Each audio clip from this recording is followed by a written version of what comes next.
Hello everyone. तो भाई स्वागत है आपका मेरी इस आज की कंप्यूटर की बेसिक क्लासेस में। तो कल हमने अपने जो लैंग्वेज थी मतलब जो प्रोग्राम वगैरह थे, प्रोग्राम लैंग्वेज क्या होती है, इन सब के बारे में पढ़ लिया था। प्रोग्राम क्या होता है? प्रोग्राम वह होता है जो कंप्यूटर को बताता है कि उसे क्या करना है और कैसे करना है। तो इसमें हमने इन सब के बारे में पढ़ा था। आज हम जो डिफरेंस होता है मशीन लैंग्वेज का, असेंबली लैंग्वेज का और हाई लेवल लैंग्वेज का, इसके बारे में पढ़ेंगे। तो चलिए स्टार्ट करते हैं। सबसे पहले है मशीन लैंग्वेज, असेंबली लैंग्वेज और हाई लेवल लैंग्वेज। ठीक है, ये कल मैंने करवाई थी। असेंबली लैंग्वेज एक लो लेवल लैंग्वेज होती है। इसे चलाने के लिए असेंबली की ज़रूरत होती है और यह मशीन लैंग्वेज या ह्यूमन रीडेबल के रूप में होती है। फिर उसके बाद है, इसके नीचे देखो लिख रखा है language consist of binary code which specify the operator. ये लैंग्वेज बाइनरी कोड में होती है। और ये क्या होती है? Language consist of mnemonics which specify the operators. ये मैनोमोनिक्स में होती है जो ऑपरेटर को स्पेसिफाई करती है। और ये क्या होती है? Language consist of English, English में होती है like statement which specify more than one operator. फिर उसके बाद है मशीन लैंग्वेज में program require less memory, program has less execution time और प्रोग्राम डेवलपमेंट इज़ डिफ़िकल्ट और it is not user friendly. ठीक है, और processor can only understand the machine. और इसमें क्या है? Program require less memory. इसमें क्या है? प्रोग्राम रिक्वायर, इसमें भी लेस मेमोरी, इसमें भी लेस मेमोरी और इसमें more memory. High level language में इसमें program has less execution time, program has less, इसमें भी लेस टाइम लेकिन इसमें मोर टाइम। फिर इसके बाद है प्रोग्राम डेवलपमेंट इज़ डिफ़िकल्ट, और ये थोड़ा सिंपल होता है और ये इजी होता है। ये यूज़र नॉट यूज़र फ्रेंडली, ये लेस यूज़र फ्रेंडली और ये यूज़र फ्रेंडली होता है। फिर उसके बाद है इनके example, processor can only understand the machine code. जो मशीन लैंग्वेज है वो सिर्फ मशीन कोड को ही समझ सकती है। और ये क्या होती है? एप्लीकेशन होती है इसकी 805 और 8086। इसमें कौन कौन सी होती है? जावा, पाइथन, कोबोल, फोर्ट्रॉन और डिज़ाइनिंग लैंग्वेज। ठीक है, फिर उसके बाद आता है डिजिटल फाइनेंस सर्विस। क्या होती है? देखो ये क्या होती है? यह पैसे से जुड़े काम जो कंप्यूटर, मोबाइल या इंटरनेट की मदद से किए जाते हैं उनसे जुड़ी होती है ये। ठीक है, क्या होती है डिजिटल फाइनेंस सर्विस? क्या होती है? जब भी हमें कोई पैसा लेना, लेन देन करना होता है तो ये उनसे जुड़ी होती है, ताकि हम बैंक जाने के लिए हमें ज़रूरत ना पड़े और हम फ़ोन से, मोबाइल से, मतलब मोबाइल या लैपटॉप वगैरह से ही अपनी पेमेंट कर दें। फिर उसके जैसे ऑनलाइन बैंकिंग हो गई, ऑनलाइन पेमेंट हो गई, ट्रांसफ़र सर्विस हो गई, पर्सनल इन्वेस्टमेंट हो गई, एडवाइस और सर्विस हो गई। फिर उसके बाद है इसके saving and it's benefit. Saving is the portion of income not spent on current expenditure. In other word, it is the money sent a six for future and not spent immediately. फिर उसके बाद इसके benefit क्या होता है? Long term security among the money advantage of saving is long term security is provide you saving money in step toward financial independent, और saving money enable you to take calculate risk, और saving reduce stress को कम करती है, और compound interest can be benefit from saving. Compound interest benefit होता है saving के लिए। देखो, समय की बचत करती है, तेज़ी से लेन देन करती है, 24 घंटे सुविधा देती है, कम नगद का प्रयोग करती है और रिकॉर्ड आसानी से मिल जाता है। ठीक है, इसमें ये सब होता है। क्या होता है डिजिटल फाइनेंस? जो हमें बैंक में ना जाना पड़े और हमें जो पैसे से जुड़े लेन देन होते हैं वो हम घर पे ही कर दें अपने फ़ोन की मदद से। फिर उसके बाद आता है different type of bank account. Bank account होते हैं वो बहुत टाइप के होते हैं, जैसे करंट अकाउंट हो गया, सेविंग अकाउंट हो गया, सैलरी अकाउंट अमाउंट हो गया, fix deposit account, recurring deposit account, NRI amount, और moving from traditional to digital banking product, ATM, moving from traditional to digital banking digital banking product, ये सब। तो चलो एक एक करके समझते हैं। सबसे पहले है current account. A current account is a deposit account business owner and entrepreneurs who need to make the receive payment more than other. क्या होता है यह अकाउंट? व्यापारियों और कंपनियों के लिए होता है, जैसे एक्सेस अकाउंट, ठीक है।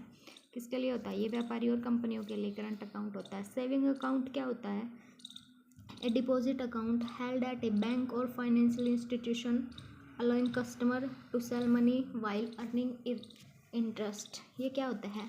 ये सबसे आम अकाउंट होता है। इसका उद्देश्य क्या होता है? पैसे जमा करना, ज़रूरत पड़ने पर निकालना, जैसे एग्जांपल SBI सेविंग या HDFC सेविंग। फिर उसके बाद है salary amount, in which employ of the account holder deposit a fix amount of money as a salary every month. ये क्या होता है? जो एम्प्लॉय होते हैं उनके लिए होता है ये, ठीक है। उनको वेतन देने के लिए, उनको सैलरी देने के लिए होता है। इसके फ़ायदे क्या होता है? कंपनी वेतन सीधे जमा कर देती है, मतलब जो सैलरी है वो कंपनी डायरेक्ट अकाउंट में दे देती है, जैसे ऑनलाइन पेमेंट कर दिया, ATM से पैसे निकालना आसान, ये सब। फिर उसके बाद आता है fixed deposit. It is a type of deposit in which a sum of money is locked for a fixed period of time.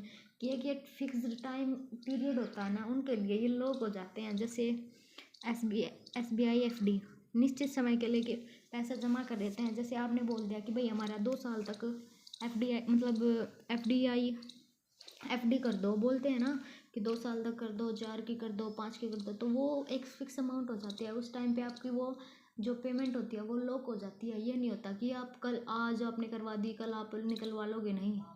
अगर आपने बीच में आपको तुड़वानी भी पड़ती है तो उसमें आपको इंटरेस्ट नहीं मिलता, ठीक है। फिर उसके बाद है recurring deposit account. Recurring deposit account क्या होता है? An amount in the bank और in a post office where a depositor deposit a present amount of money every month for fixed time period. हर महीने निश्चित रूप से पैसा जमा करना इसमें आता है रिकरिंग डिपॉजिट अकाउंट में, मतलब हर महीने आप कुछ अपनी सेविंग वगैरह करते हो तो वो सब आता है इसमें। फिर आता है NRI अमाउंट। NRI क्या होता है? नॉन रेजिडेंट इंडियन, विदेश में रहने वाले भारतीयों के लिए होता है ये, जैसे NRE NRO ये सब, ठीक है। जो विदेश में भारतीय रहते हैं उन सब के लिए होता है ये।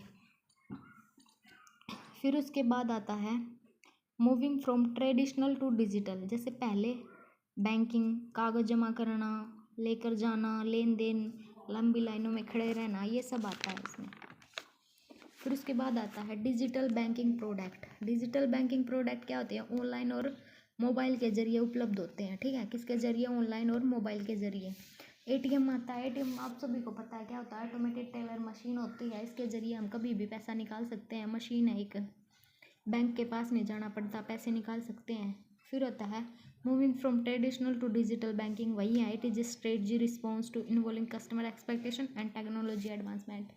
फिर ATM आ गया, फिर वहीं होता है ये कार्ड आ गया, ये एक बैंक इशू करवाता है। And could not include an ATM card. इसमें ATM कार्ड जो डेबिट और क्रेडिट और प्रीपेयर कार्ड होता है, it is used for various purpose including making purchase online. ये बहुत सारी चीज़ों के लिए यूज होता है, जैसे ऑनलाइन परचेज करना, विड्रा कैश करना और परफॉर्मिंग अदर ट्रांजेक्शन, दूसरी कोई ट्रांजेक्शन करना, उस सब के लिए यूज होता है। फिर कैश डिपॉजिट मनी होता है, जैसे ऑटोमेटेड डिपॉजिट, withdrawal.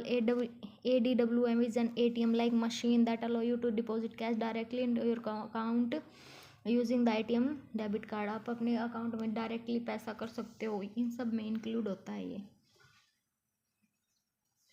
फिर उसके बाद आता है इसके types of digital payment. Banking card हो गया, UPI हो गया, जैसे यूनाइटेड पेमेंट इंटरफेस, AEPS हो गया, Aadhaar enable payment system, mobile wallet हो गया, वैलेट्स हो गया, इंटरनेट बैंकिंग हो गया। फिर है इसमें सेफ्टी डिजिटल पेमेंट, जैसे RBI है provide guideline on digital payment security to bank. RBI अपनी जो गाइडलाइन प्रोवाइड करती है बैंक को और अपनी रेगुलेट एंटिटीज़ वो प्रोवाइड करती है। RBI advice to public against sharing sensitive information like card detail, password, pin, OTP। और अब वो बताती है कि हमें अपने किसी के साथ अपना पेमेंट नहीं करना चाहिए। फिर डिफरेंट टाइप ऑफ अकाउंट होता है, जैसे moving from traditional to digital, bank जाकर लोन लेना, कागजी चेक करना, लंबी लाइन में समय बर्बाद, ये सब इससे बचाता है। डिजिटल बैंकिंग प्रोडक्ट क्या होता है? Net banking, mobile banking app सब इसमें यूज़ होते हैं। और ATM आप सभी को पता ही है क्या होता है, मशीन होती है जिससे हम पैसा निकालते हैं, ठीक है। तो भाई आई होप आप सभी को ये वीडियो पसंद आई होगी। अगर वीडियो पसंद आए तो चैनल को सब्सक्राइब करना, वीडियो को ज़्यादा से ज़्यादा शेयर करना। धन्यवाद।